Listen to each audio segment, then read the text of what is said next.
I'm excited by this team. I mean, it's different than the team we had last year.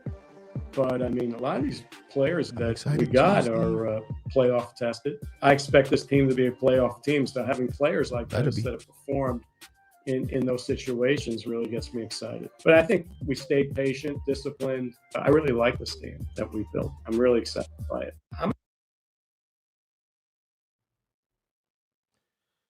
He's excited. I've been talking about for a few weeks that we should be excited as fans, even though, as he himself said, and we've said a couple of times, we've ridden a little bit of a roller coaster in the offseason. It's not something that we're used to. We're used to the in-season roller coaster. This year we got an off-season roller coaster. We're gonna talk about his comments, a few other things. We saw Lindor comment today. Today I think it was. I forget what day it is. I've been busy as hell, ladies and gentlemen. We saw Soto make some comments as he arrived in today. Read a great article. Well, actually, read a couple of great articles by Will Salmon today. One on Justin Willard, the pitching coach, and the pitchers, and what we should expect and what we need from those guys. But a few other things that a little bit more, a little bit less, all of that good stuff in a few seconds. We putting work, turning nothing into something. They feelings hurt, we turning nothing into something. Give a fuck if they don't like me. Cause all this bread I count excites me. Turning nothing to something. Nothing into something. Turning nothing into something. What up, what up, what up, what up, what up? What's going on, everybody? And welcome to Blunt Thoughts. I believe it's episode 69. I didn't even double check that. I just put it up there. And a good Sunday evening. Hope everybody's having a good weekend. I know it's a long weekend. We almost didn't even do this because, like I said, we've been a little bit busy. We've been a little bit all over the place. But there's a few things that we've been wanting to talk about, wanted to touch on just quickly. So here we are. And let's jump right into it. Let's jump right into it. And Steve Cohen talking about his excitement for this upcoming season.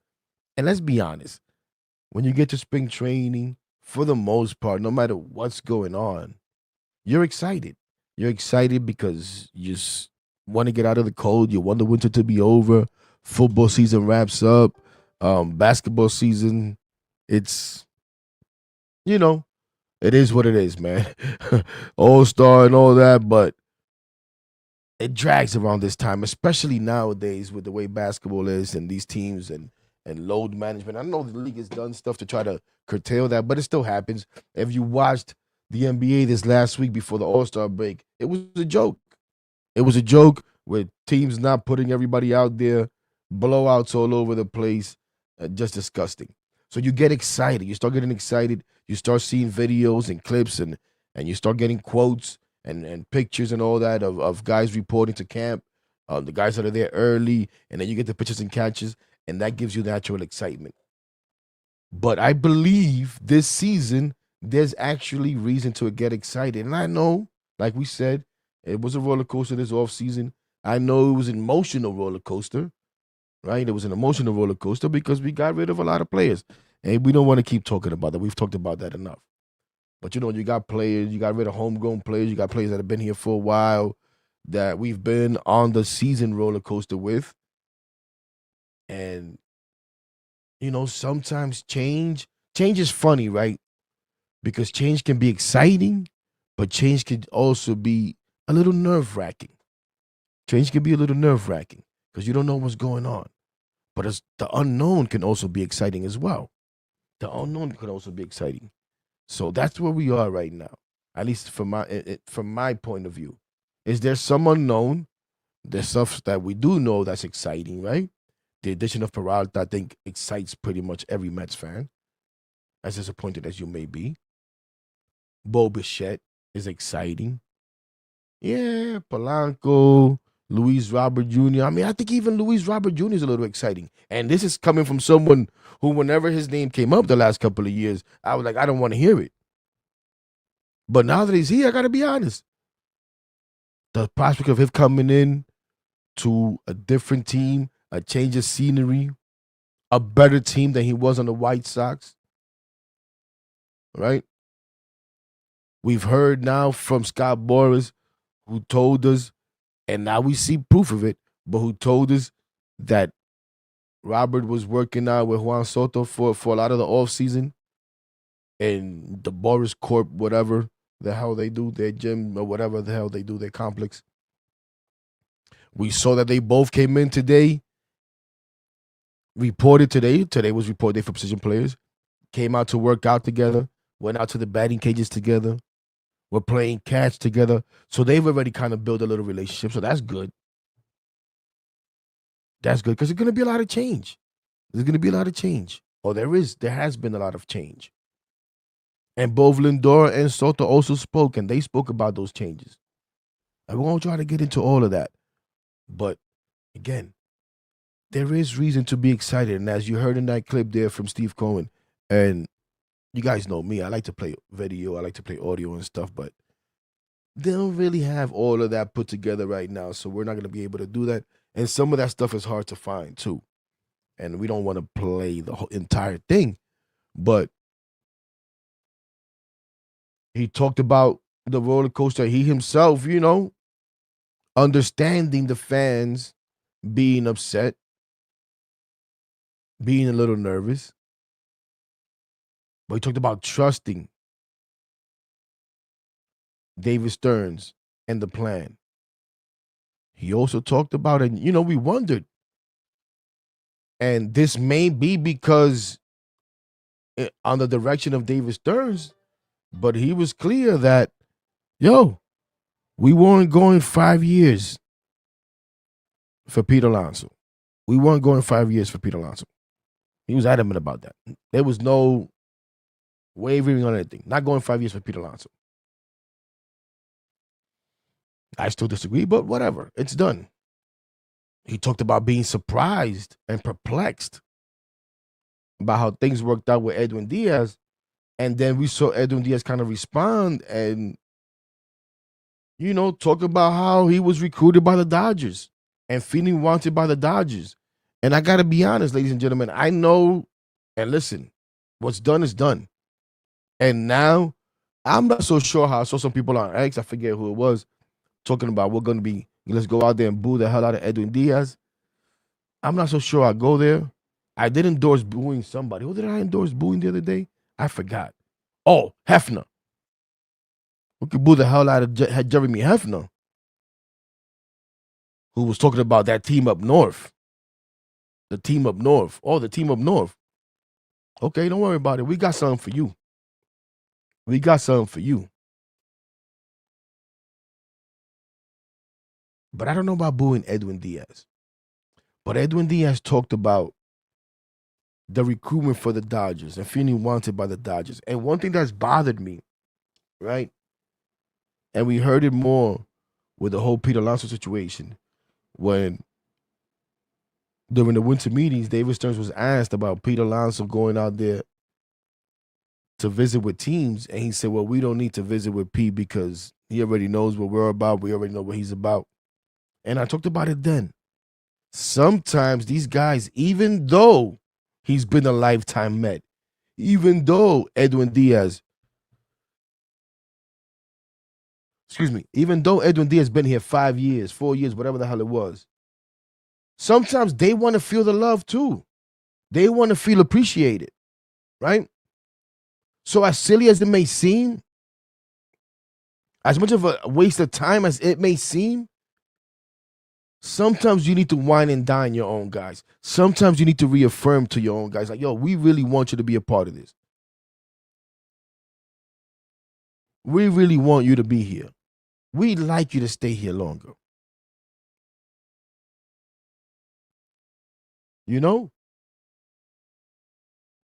So, again, we've moved on. They've moved on. The players, the organization as in the Mets has obviously moved on. Most of us fans have moved on. I know some fans still, a little wishy-washy on it. Some fans are just like, don't want to hear it. A lot of fans haven't still bought in to what we're doing. But I think Lindor made some interesting comments today. You know what? Let me see if I can find those comments. Of course, if you could find where Lindor is talking about trusting David Stearns right? And the moves that he may make, right? When they asked him as, yo, how do you feel about all of the old guys that you guys have let go? He said, those guys, good people, good players. They're gonna have impact where they go. But I trust in David Stearns. And that what he's doing, hey, something I'm sure you've heard here on Blunt Thoughts a few times.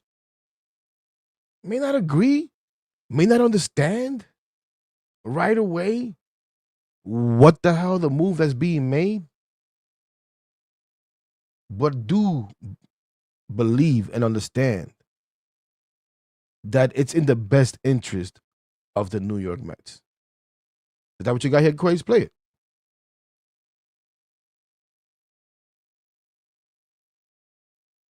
Let's see if this is Surprised the quote. at how many new faces and how much overhaul there was in the offseason?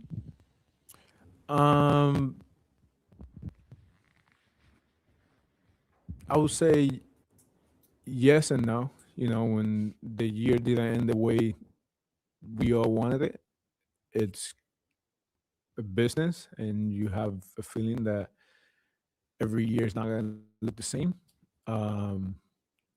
Stearns is one of the best, and his group they're great. So it was interesting to see how they went about it the whole off season. It seemed like it was quiet, and then all of a sudden it wasn't quiet, and then went back to being quiet, and they did a really good job. I'm full on board with how they did it, and I'm looking forward to this year. Were you surprised at how many? There it is. That's a little different than what I heard. I actually had not heard that clip, but it's true what he said. And if you listen to a lot of these guys talk, right, the ones that have spoken and have talked about the offseason, they've said the same thing. It was a little surprising at first. It was a little slow, wondering what are we doing here? And then all of a sudden, boom, picks up. And then it quieted down again. But even they were looking around like, hey, what the hell's going on? What the hell's going on? Now, another theme, besides the excitement of the ownership, is both Francisco Lindor today and Juan Soto both talked about how this is a better team. This is a better team. I even read a quote in the Will Salmon article where he got into details about, he broke down the Lindor comments today, the Lindor presser, where they asked Lindor, how so? And he said, well, you go by position. And I don't know how much further he went into that or if he went into breaking it down, but that's a little like, oof, damn, Francisco, chill. Let's not kick the guys that are down while they're down like the fan base has done. Let's not do that. Leave that to the fan base who still want to kick Pete while he's out the door already. But these guys have bought in, and at the end of the day, they have no choice but to buy in, right? See, they have no choice but to buy in. But they're excited. They think we have a better team. Now they have to go out there and prove it. Dímelo, ¿qué lo que? They got to go out there and prove it.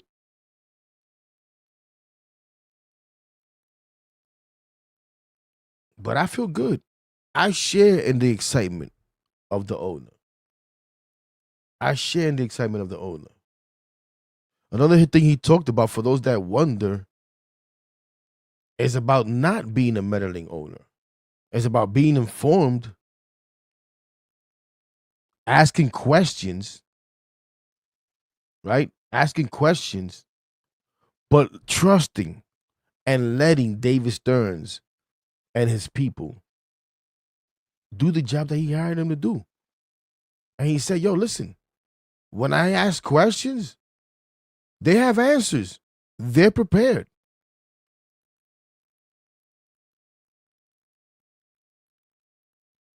They're prepared. So again, I don't know how you guys are feeling. I know people were frustrated. Shout out to my homie Lisa, who at one point was talking about not going to opening day. You think she's not going to be at opening day now? She's excited as well. That rush of a week got her excited as well. Right? But I'm pretty sure she was going to be out there anyways. That's what we Met fans do. That's what we Met fans do. Now, of course, these guys were asked about the clubhouse. I don't know if Quays could find any clips about both Soto and Lindor talking about the clubhouse. And it's funny because they both kind of answered differently, right? Soto was more like, yo, we move on. It's in the past. Forget about it. Go win games. And that's all that matters, right? Which he's kind of right. Not kind of. He's right. You win games and all of this stuff becomes irrelevant. Even last season, it wouldn't have become so much of a topic if the team had won more games, if this team had actually made the playoffs. But instead, you don't win, and it does become a topic. But it was interesting to me how they had different approach to it. Well, Lindor kind of acknowledged, like, yo, listen, we're not all going to get along. Or not even all, we're not going to be best friends. But we're friends in here. No, bring it back. Play it. Carlos Menoza has described the clubhouse last year as maybe getting a little bit too corporate at times. What was your perception of it? As in the past. We forget about it. We focus in 2026. Focusing on 2026, how could you maybe prevent that from happening this time around? Have fun. Forget about all the drama and everything. Focus on the game and win some ball games. Carlos Menoza has described the clubhouse last year as... That's interesting. Now, have fun. Can you have fun? As in the past. Are you going to bring the shuffle back? Because a lot of them were not having fun. It looked like it was coming from you. So hopefully you better adjust it, my guy. And you're going to have some fun. But he's not wrong. That's the past. The same way that I was saying OMG was 2024. We couldn't expect OMG to come into 2025 because every season writes itself.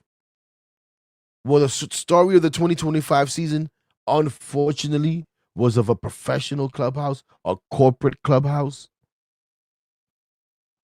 a clubhouse that maybe didn't get along for whatever the reasons were. I don't give a damn what the reasons were. Or even if it just wasn't that they didn't get along, but just not a vibrant, cohesive clubhouse, let's say. Whatever the hell that means. Well, let's see now what the story of 2026 is. Hopefully, the clubhouse is not even a damn topic. You know? As Quasars are all over the place with the setup because you don't listen to the pregame. So there's been questions. Our clubhouse is having issues. Chemistry on the team and in the clubhouse. Because you want to screw up the scenes, man. Anyways, listen to Lindor. For each other. Yeah, I mean, Quay's back there cracking up. I'm the worst, guys. I'm a heckler. I heckle even my guys. We all best friends. Listen to Lindor talk about the clubhouse. Can you stop this until until I shut up? Restart it. There we go. Chemistry on the team and in the clubhouse. Can you address that as far as guys getting along and pulling for each other? Yeah, I mean, we've always pulled for each other. We always wanted what's best for each other. We all best friends.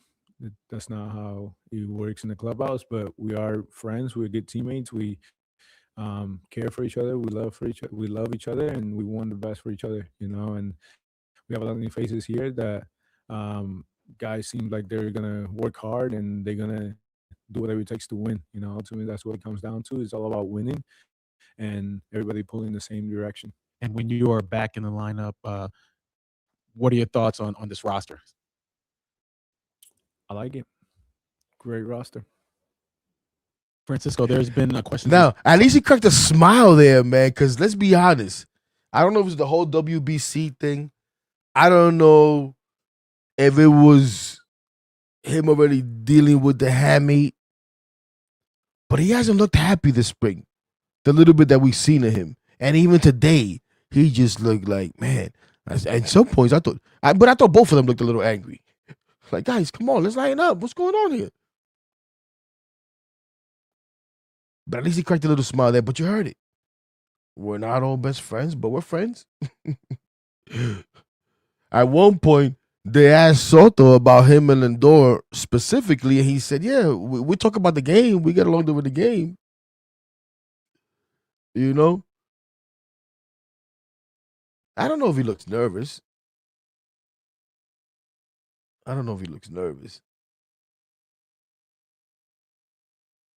But it's going to be very, very interesting because this is now clearly the leadership of the New York Mets.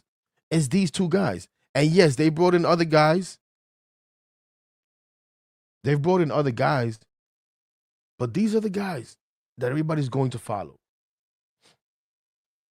Now, one thing you guys know here, I'm Blunt Thoughts, and if you don't know, because I know we have, you know what? Let me say this, and I blame Quays for this. I told Quays like 2.5 weeks ago, 3 weeks ago, maybe even longer. You'll remind me to acknowledge the people that I know it's a meek number. We've reached over 600 subscribers. So shout out to you guys, man. We appreciate you, all the newcomers. You know what I'm saying? Appreciate all the love. But if you don't know, if you're new, we sometimes tend to be all over the place here on Blunt Thoughts. Right? And as I say that, I'm already forgetting my train of thought because I got into thanking you guys. So once again, thank you so much. Let's see if this season we get to 1,000, man, some way, somehow. But we'll worry about that later. But while we're here now, don't forget, thumbs up, subscribe, all that good stuff. Share, all of that. But thank you. Shout out to you people. As my guy Junior says, Lindor, crack a smile when we finally win that chip. Hey, I'm right there with you, brother. I'm right there with you. But one thing I've always appreciated about Lindor, right, even when I've been extremely critical of him. What the fuck am I doing? Even when I've been extremely critical of him. Maybe fair, unfairly, whatever the hell you want to call it, right? Is his accountability. Even when it made me sick sometimes, like, yo, dude, stop talking about it, but do it. And like I said, I at least 2 articles today by Will Salmon that were phenomenal.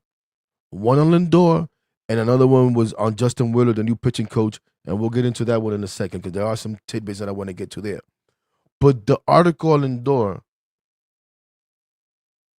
ended this way, and I'll read.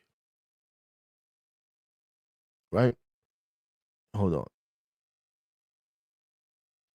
And this was about leadership. And when he was asked, is there more that he can do as a leader? And he said, yes, there's more. He said, the way I feel, without specifics, no specifics, but he said, the way I feel, there's always more I can do, Lindor said. Yeah, it has to happen organically in a way. But at the end of the day, I just got to be a better player, better teammate, and better overall to help this team. The goal is winning, and we haven't done that. I haven't done that here. You can't ask for any more than that. You cannot ask for any more than that. Accountability. Now go out there and get it done. And for the most part, he's gone out there and get it done. Now, one thing I'm tired of Francisco is finding out every spring or every offseason that you played through something. It's great. And when we look at it, the numbers are there, right? The numbers are there at the end of the year, the back of the baseball card. The numbers are there. Look it up, Hector. What are you talking about? But maybe that's why the consistency lacks sometimes. You know? let's hope that having taken care of this hamate bone, that I don't know, we have audio of that. He actually confirmed what David Stearns said and said he's been dealing this for a few years. But for some reason, it bothered him today. The hamate I mean, not today, first but start to bother you, and recently. how are you feeling now, a few days out of surgery? This is something that I've dealt with over the years. It's come and go. And Friday I came to work out here, and I did my full workout. And when I finished, something fell off. And the med staff, they're really good, so they decided to image it. And at first it was a little unclear. Then the following week, decided to image more in depth. And it turned out that it was not the way they wanted. It didn't look like it looked previously. So we decided to go and get it done. So there's that. There is that. So that's it. For whatever reason, he started feeling it more than he's ever felt it. And spoke about it. They looked at it twice. So when we heard about it, that was already when he talked about the following week. When we heard about it, that was the following week that he talked about. They had already checked it before, started to check it again, and went right into the surgery. He's optimistic about coming back for opening day, being ready for opening day. I would expect nothing less from him. Now, I've said it a few times. Take your time. Make sure you come back ready. We know there's pretty much nothing he can do to get his full strength back in that timetable, but we know that he can play and will be able to play. Not because it's just him, but that's what we've seen. That's the, what do you say, prognosis for this injury. Right? That's already on record. That's, you look guys up that have had the injuries, that's how long it takes. Now, it does take a little bit longer to get the full strength, but it doesn't mean that you can't play. So most guys are going to play in that situation, right? Most guys are going to play in that situation. So we can't knock on the door. We can't expect them not to play. Forget about what they said about Corbin Carroll, and I forget who the other person is. Dime a ver, ¿qué es lo que, manito?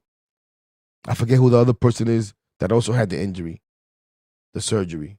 And they already said they're going to miss opening day. That's their problem. Maybe those organizations just wanted to be a little bit more, cautious with their timetable, what they put out there.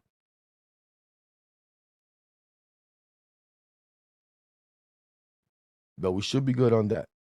Let's see what we got here. We can't be here too long.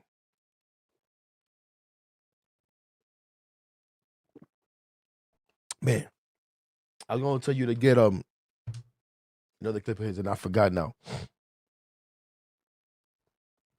But the other good thing I saw today was Will Salmon did a great article on Justin Willard talking about, this rotation.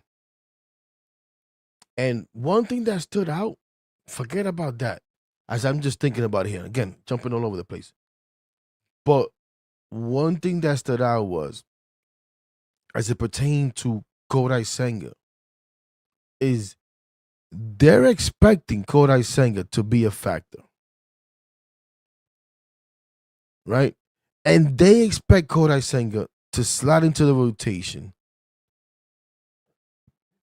and not just be, let me see if I can find it here.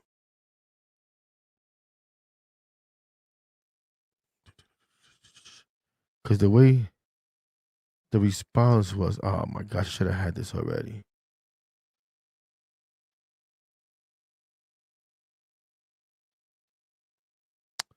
I apologize. This is terrible.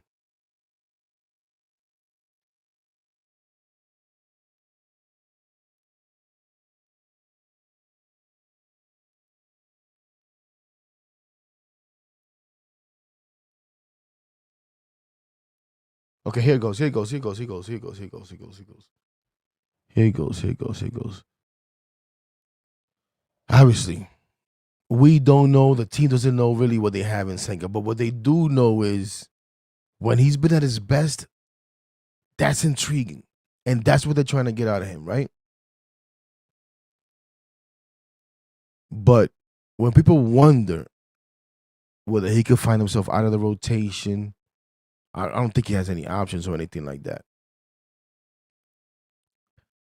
They asked, and it says, when asked recently how much of a grip Senga would have on a job if he struggled in the first months of the season, a Mets official balked at the idea. The message, they will enter the season as if they need him to perform at a level he demonstrated he was capable of. So they're counting on Kodai Senga to find himself and figure things out. He himself has had some good quotes this spring, early spring. Talk about needing to stay healthy. You know, they want him to focus on being that power pitcher. One thing that stood out to me about the pitching coach and about what the plan is, and I think it would excite everybody. Here's that word again. And is when he said, we want to be, what he said? Nasty in the zone. Nasty in the zone. Not out of the zone. Not wild. Clay Holmes got nasty stuff, but he gets behind in the count. Right? Pitch count goes up. Not able to go deep into games. So he wants these guys to focus on being nasty in the zone, early in the count.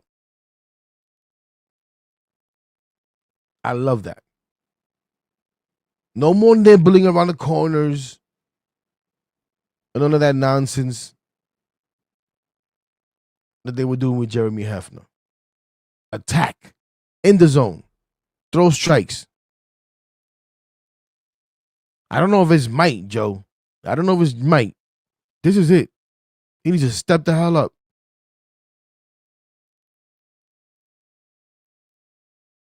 You're ready. You're ready. You're ready.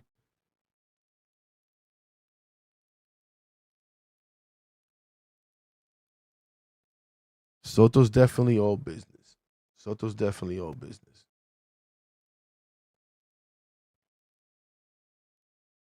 I'll be interested to see if he brings a shuffle back. Be very interesting. What's up, Brian? What you mean no answer? What do you mean no answer? My bad. You put this up while I was in my open, bro. You're not the only one that's asked this question. Why not have surgery in the offseason? Well, you heard him there. He dealt with this for years already, for a couple of years. On and off, he's been able to play through it.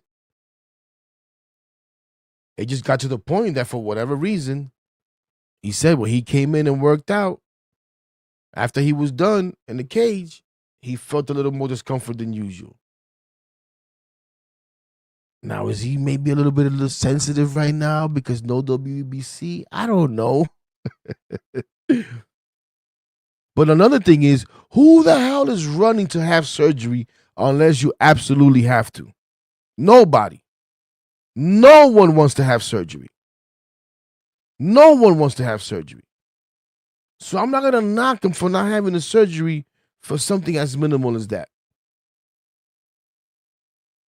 You feel me? I get it. It would have been ideal if he had it in the offseason and had a full spring training. But let's be for real here, man. We know these guys take their time in spring training. Some start a little bit later. Some only play an inning for like the first 2 weeks. Some will play a couple of games and then be out for a couple of games. You know what I'm saying? So, like, now, of course, new double play combination and stuff like that. You would like him to be out there so they could build that rapport and all that good stuff. But these guys are both Gold Glovers. They'll be all right. They'll be all right. And again, think what, 2 weeks? And he'll be out on the field doing baseball activities. So it's really not as bad as it may seem. What's up, Jazz? No, it couldn't have been. It couldn't have been, right? So you can't have surgery for something that there's no need.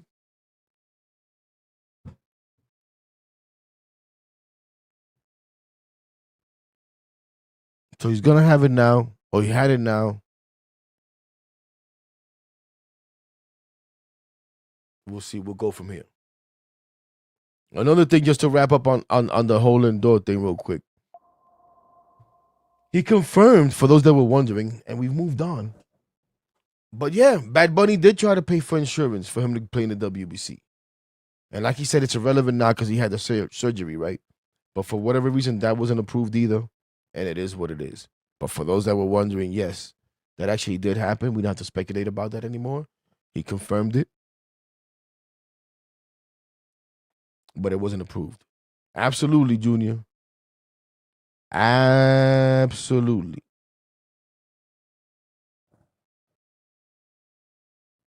There is no doubt about it. We've talked about it many a times.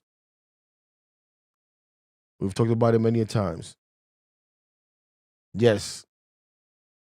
Peralta, we'll see. Coming to a big market, he seems like he's ready to handle it with no problems. But we'll see how that goes. And I know we all have high hopes, high expectations for Nolan McLean to go out there and be a co-ace. But you got to go out there and do it. But those guys could go out there and do their damn thing. And if these other guys don't perform, we're going to be in trouble. The first thing we need is innings. We need more innings from Sean Manaea. We need more innings from Kodai Senga. I forget off the top of my head right now. He was like 50, 60 innings last year. But these are the questions. And let's be honest. These were all in the Will Salmon article. Have I not talked about this for a while, all off season? Can Nolan McLean be that dude? I think if we're fair, we're all asking that.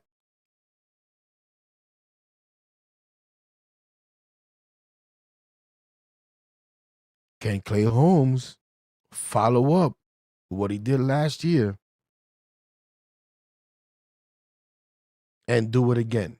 That's a big question. I think he can. It's encouraging to see that he came in again, first live BP, 3 ups, 3 downs, how they call him now, 3 innings. Makes me sick, this new terminology. David Peterson. Can he put the first half and the second half together? He himself talked about something that I've been saying. I think David Peterson's biggest problem was he hit a wall.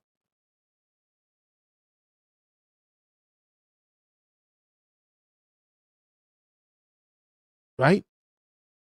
The most starts he had made before this past season was, I think, 19. He made 30 this year, I think it was. Innings were something like 120. He threw 168. or 166 or whatever it was this year. Both career highs, obviously. So now it's a matter of being prepared to remain consistent throughout the whole year. They also talked about him being more effective against right-handers.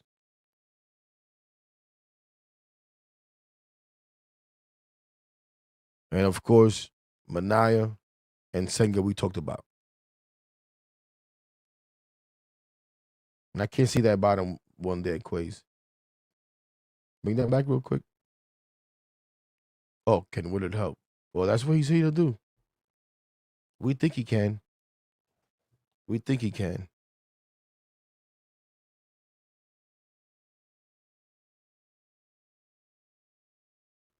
But it's exciting, man. It's exciting.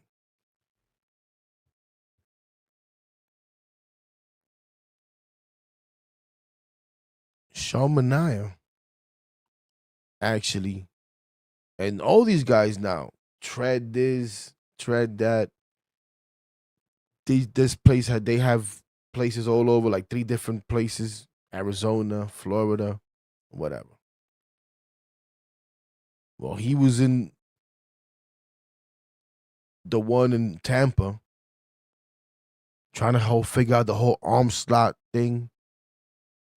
He said he got too enamored with it last year when he did come back, and went even lower than what he did in 25 when he got good. So pick that back up a little bit, find that happy medium. So a lot of encouraging things. Now they got to go out there and put it out on their field. But these guys can't be any worse than where they were last year. There has to be some improvement, right? And then just being healthy is an improvement.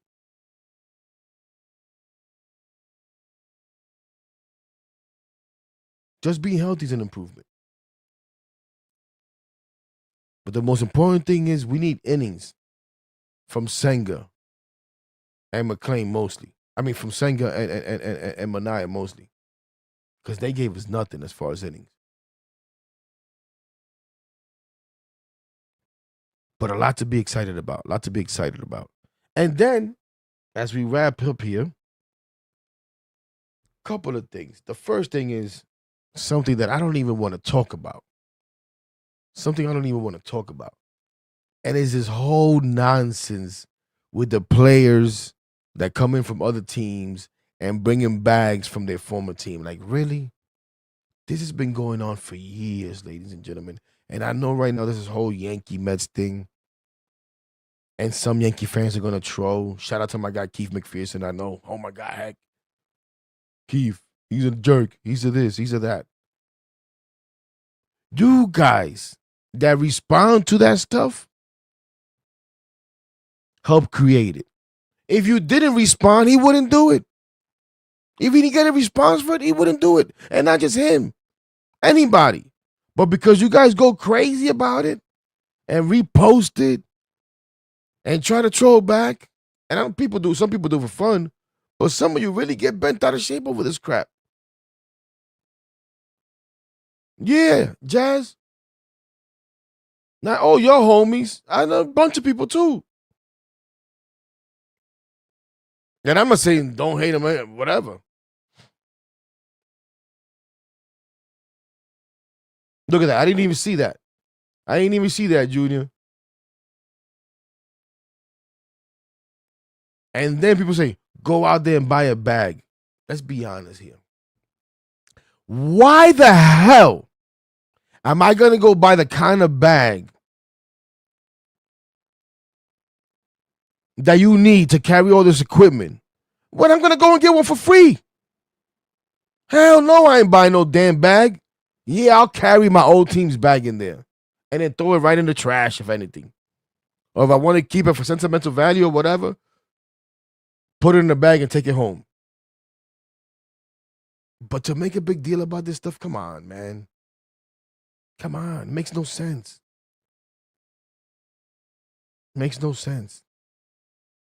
Go buy a bag. Go buy this. For what? a bag that I'm not gonna use as soon as I get there and get a team issue bag. And then the funny thing is how some guys come in, and I guess obviously if you're new, you got more equipment to bring in, right?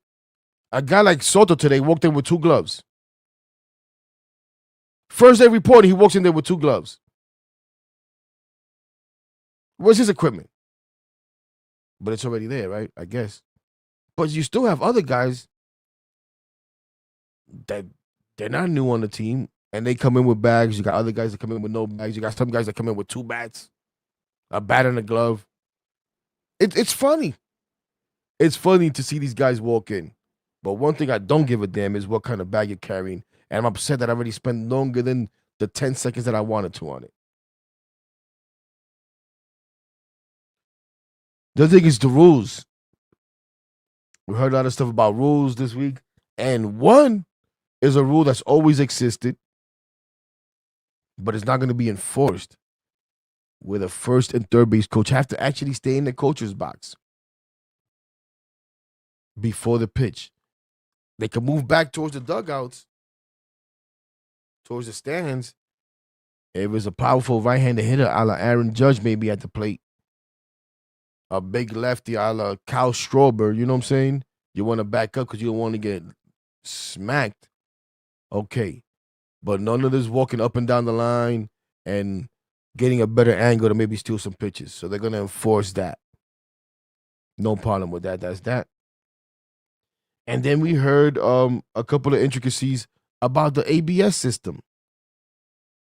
One was, and shout out to Jesse Rogers who put all this out, ESPN.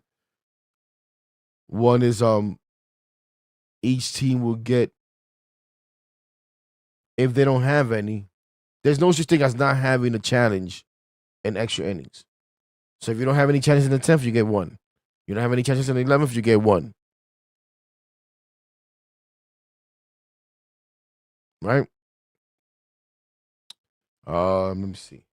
Let me not guess here. Let me pull these up. Because there was a few things as it pertains to that I thought were important. Another thing is, I don't know if you guys saw, well, I don't know if you, according to Carlos Menoza, they're going to just let everybody mess around with it during spring training. As it gets down to it, they'll see, who's good with it, who's not.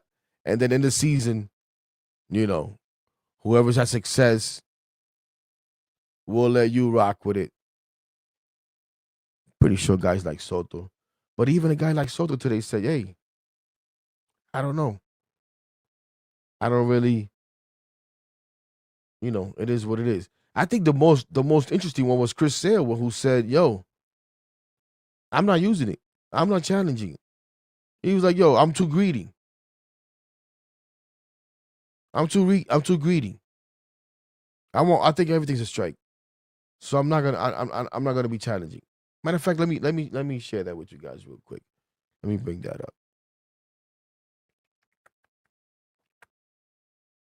I thought that was interesting. I really did. Let's see. Let's go here.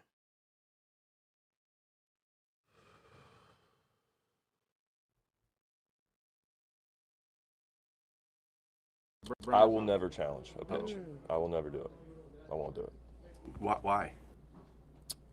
Because I'm not an umpire. That's their job. That's fair enough. I'm a starting pitcher. I've never called balls and strikes in my life. Plus, I'm greedy, and I know that. I think they're all strikes. Especially, the catchers nowadays, the way they catch the ball, the way they receive, they make them all look like strikes. And again, I'm a starting pitcher, and I'm greedy. I like pitches that are on the corner that might be a little off.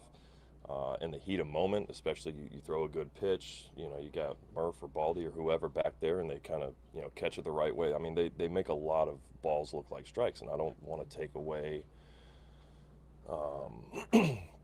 one of those challenges that might be needed later on in the game. And I've dealt with it before. It's across all games and my entire career, there's been balls called strikes and strikes called balls, and you just kind of deal with it. Now, if my catcher has something to say about it, I'll leave that to him. But I've dealt with both sides, and I'm fine to kind of keep dealing with it.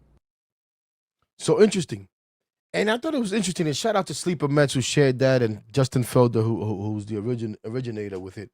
I thought it was interesting also listening to Frazier and Kratz on Fair Territory. They were also talking about it. And Eric Kratz was saying that players overall really didn't want the ABS. And you would think that the players do, right? Like, get it right, get it right, get it right. But a lot of players enjoying the human element out of it.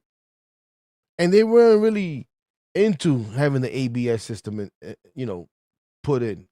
But it's here now, and we'll see how it works. Another thing, and it makes sense. It makes sense. But if there's a challenge, right? So let's say man on first. Pitch comes, the runner stealing. The runner on first is stealing. Right? And the pitch is thrown. Maybe it's called a strike. The batter now wants to challenge, or it's called a ball. The catcher now wants to challenge. They challenge. But the play continues, right? This all happens fast. Pitch is thrown, ball, strike, whatever the case may be. The guy is stealing. Catcher throws to second.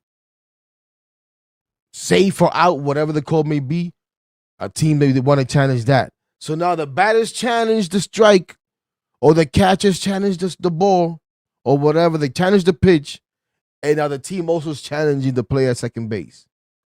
In that situation, the challenge of the pitch comes first. Right? The challenge of the pitch comes first. Whatever happens there, then we proceed to the challenge of the player at second base. So, for example, 2 strikes, 2 outs, challenge, strike 3 is called, or ball is called. Either one challenges, whatever the hell it is. It turns out that it's strike 3, the batter is out, then the challenge at second base doesn't matter, right? Because that's 3 outs. So that's why, just an example of why the pitch challenge would come first before the challenge of the play on the field, whether it be a stolen base or whatever it may be. So that's pretty interesting. But I think it makes sense. It definitely makes sense. And then the other thing is the ABS challenge will not be in play in a blowout or whatever the case may be, and a position player is now pitching. No ABS challenge. Now, again, shout out to Eric Kratz and Todd Frazier. They had an issue with this. And at first I was like, why do you guys have a problem with that? You know what I'm saying? And I kind of get it. They're like, yo, if we're trying to get it right, we're trying to get it right. And their whole thinking is, we don't care that it's a position player on the mound. We're not trying to give up at bats, right? And a lot of times, because it's a position player on the mound, not that they would challenge the umpire's integrity, but they say like, yo, naturally, the umpires widen the zone a little bit and maybe calling strikes that are not really strikes, and they want an opportunity that if it's egregious, I want to be able to challenge that. So I thought it was an interesting argument that they made. But, yeah. If a position player is on the mound, no challenges as far as pitches. Extra innings, a team will always have a challenge, at least one challenge. So if they don't have any, they will be allowed at least one.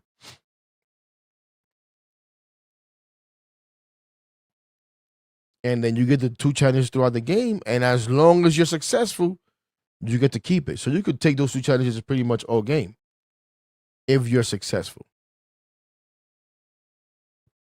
But I think that's going to add a lot of fun. It's going to add some strategy. You have to be smart about when you use it. Right? Do you save it for late in the game? But sometimes there may be an at-bat. There may be a pitch that could change a game in the second inning, in the first inning, in the third inning. Sets a tone, right?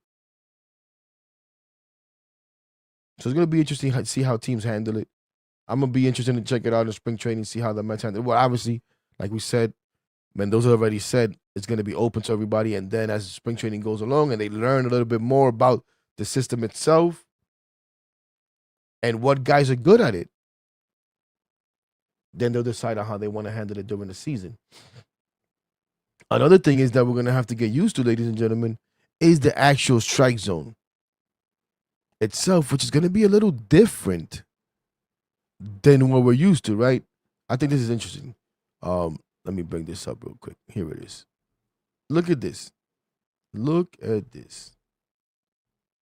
Again, this is all courtesy of Jesse Rogers. But let's make that a little bigger so we can see that a little bit better. You see the strike zone here? Look at that. So the dotted line is the actual ABS strike zone, which is a perfect square. Right? And then the circular oval is the actual umpire strike zone. So what we're going to see now is with the ABS is those corner strikes may be more in play. Those corner strikes, right? Boom, down there that weren't really being called. Very small area though, but you're going to lose some of this, right?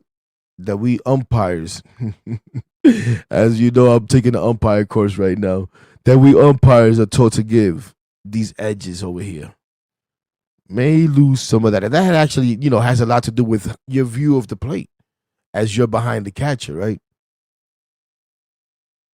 But that's going to be interesting as well. So just some interesting things, but just excitement, man, excitement. The theme is excitement and the confidence that these guys are showing in this new team. Our two returning leaders. Steve Cohen excited about the blend of youth, new guys and old guys that remain. Now, one thing that I ask, because I'm going to ask this I'm going to talk about this and you guys can comment, but I'm going to try to get out here within an hour. And we got 3 minutes, about a little less than 3 minutes. One thing I wonder right now is, could there be such thing as too many leaders? We keep hearing about all these leaders that have been brought in. Could there be too much leadership? I don't know.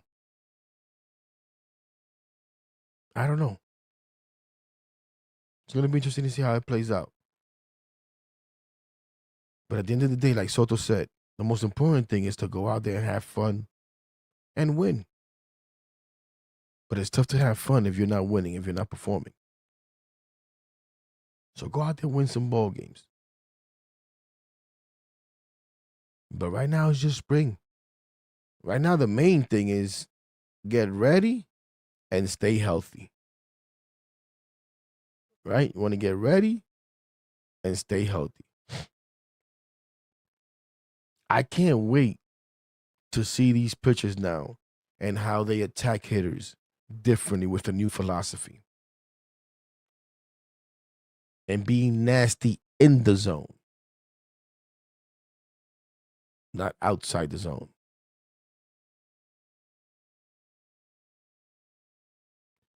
Mayagüez Mets 62 says Alvarez, Robert Jr., Simeon, and Senga are having bounce back seasons.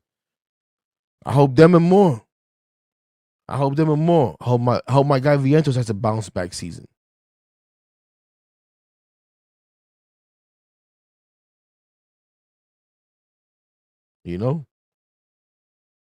But we definitely need some bounce back season.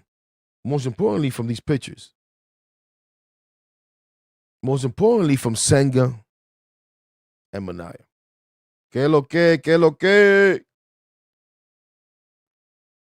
My bad, Quays. I know you was back.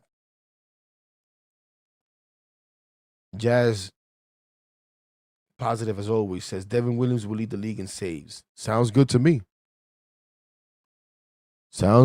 What's up, Stanley? Definitely looking forward to a successful Mets season. Aren't we all? Aren't we all? And it can be, ladies and gentlemen. It can be. It can be. But only time will tell.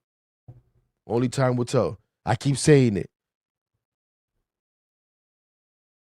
Only the players, only the team itself can change the narrative, can change the way the skepticism that some people still feel. Only they can do that. And the only way to do that is by going out there on the field and performing. And they can't officially do that until opening day, March, what is it, 26th, 28th? I forget. 26, right? So for now, we'll enjoy spring training for what it is, right? We'll keep our fingers crossed for health. But so far, I'm excited. The ownership is excited. The players are excited. And I hope that you guys are excited. I hope that you guys are excited. On that note, I want to thank you once again for the 600 plus subscribers. I want to thank you for joining me tonight and indulging me on this last minute show. For me to just get out my blunt thoughts. And we'll be back soon. We'll be back soon. But enjoy the rest of your Sunday evening. For those that are off this week, lucky you. Enjoy. For those out in spring training, lucky you. Enjoy. For those of us suckers that have to work, lucky us. Enjoy. Other than that, you already know what it is, man. No matter what the hell is going on, whether we get a fake snowstorm tonight or not, here in New York City, whether we finally get warm weather here in New York City, it's always, let's go Mets. Peace.